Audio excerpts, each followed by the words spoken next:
chords of a major key and how to work them out.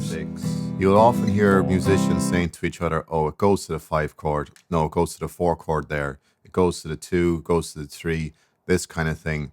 What do they mean by this? It's pretty straightforward. I'll just jump on the piano as it's the easiest way to show it. We'll look at it in the key of C major, but that doesn't matter. I'll be talking in numbers. Remember that all major scales follow the exact same pattern, so it'll apply to all major scales. Playing my major scale, we've got 1, 2, 3, 4, 5, 6, 7, and 1.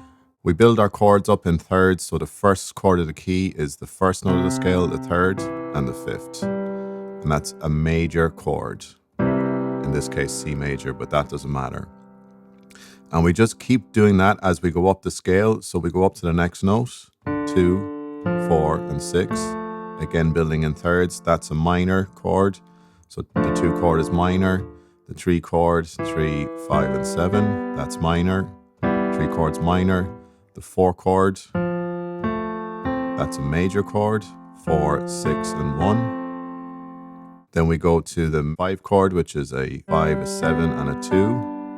That's the major chord. The 6 chord, which is the relative minor of the key, more on that later. We've 6, 1, and 3. That's the minor chord. The 7 chord is a bit of a weird one. It's a diminished chord. Don't really use that a whole lot, so you can kind of forget about it for now, and then we're back to our 1.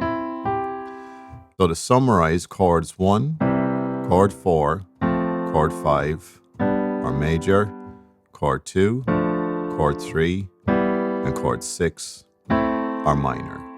Remember that pattern is going to fall to all major keys. So in every major key, chords 1, 4, and 5 are major, 2, 3, and 6 are minor. Chord 7 will always be diminished. I'll just play those chords in C again on the guitar. So chord 1, C, chord 2, D minor, chord 3 is minor, E minor, chord 4 is an F major, chord 5 is G major, 6 is the relative minor, A minor, we have our B diminished, and then we're back to our C again. So you can hear 1, 2, 3, 4, 5, 6, 7, 1. It's basically just playing the C major scale, but adding chords on top of the single notes. I'll quickly bring up on screen here. This is from my book, an online course. You can download this image from my website. It shows you many of the other major keys and the chords that fall in under those numbers. We'll quickly just look at G.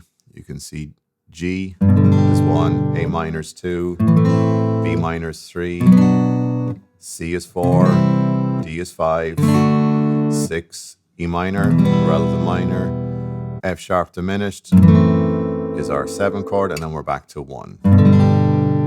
Knowing that, and if you analyze a chord sequence in numbers, so if I'm going G to D, E minor, C, that's 1, 5, 6, 4.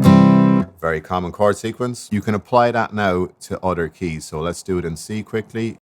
1, 5, 6, 4, 1. You can very quickly change the key of a song knowing these numbers, or if you're playing with other musicians and you're in the key of F and someone says play the 5 chord, you know that they mean play C. Try that out with a few chord sequences that you know. Change the chords into numbers and then see if you can change them into other keys. Hopefully then you'll start to hear the patterns, and then you'll hear a song on the radio or you're playing with other musicians and you'll hear the patterns and instinctively know, oh, I need to go to a 5 chord, a 4 chord. You'll be able to work out songs by ear even without an instrument in your hand.